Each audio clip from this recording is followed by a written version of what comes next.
இந்த வீடியோவில் என்ன பார்க்க போகிறோம்னா தமிழ் மூலிமா எப்படி இங்கிலீஷ் ஈஸியாக பேசுகிறது அதுதான் இந்த வீடியோவில் பார்க்க போகிறோம். ஓகே, ஃபஸ்ட்டு அவர் வீட்டில் இருக்கிறாரு. அவர் வீட்டில் இருக்கிறாரு அதை எப்படி சொல்லலாம்? He's at home. He's at home. அவர் ஒரு கிரிக்கெட் பிளேயர். அவர் ஒரு கிரிக்கெட் பிளேயர் அதை எப்படி சொல்லலாம்? He's a cricket player. He's a cricket player. அவர் சந்தோஷமாக இருக்கிறாரு. அவர் சந்தோஷமாக இருக்கிறாரு அதை எப்படி சொல்லலாம்? He is happy. He is happy. அவர் டெய்லி எக்ஸசைஸ் பண்ணுறாரு. அவர் டெய்லி எக்ஸசைஸ் பண்ணுறாரு அதை எப்படி சொல்லலாம்? He does exercise daily. He does exercise daily. அவர் இப்போ எக்ஸசைஸ் பண்ணிகிட்ருக்காரு. அவர் இப்போ எக்ஸசைஸ் பண்ணிகிட்ருக்காரு அதை எப்படி சொல்லலாம்? He is doing exercise now. He is doing exercise now. அவர் இப்போ தான் யோகா செஞ்சார்.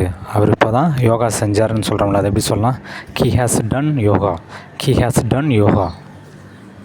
அவர் விடிய காலையிலேருந்து யோகா பண்ணிகிட்ருக்காரு. அவர் விடிய காலையிலேருந்து யோகா பண்ணிகிட்ருக்காரு அது எப்படி சொல்லலாம்?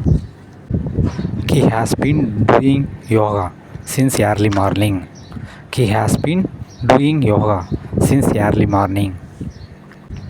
இந்த வீடியோ உங்களுக்கு ரொம்ப யூஸ்ஃபுல்லாக இருக்குன்னு நம்புகிறேன். யூஸ்ஃபுல்லாக இருந்தால் லைக் பண்ணுங்கள், சப்போர்ட் பண்ணுங்கள், ஃபாலோ பண்ணுங்கள். தேங்க்யூ.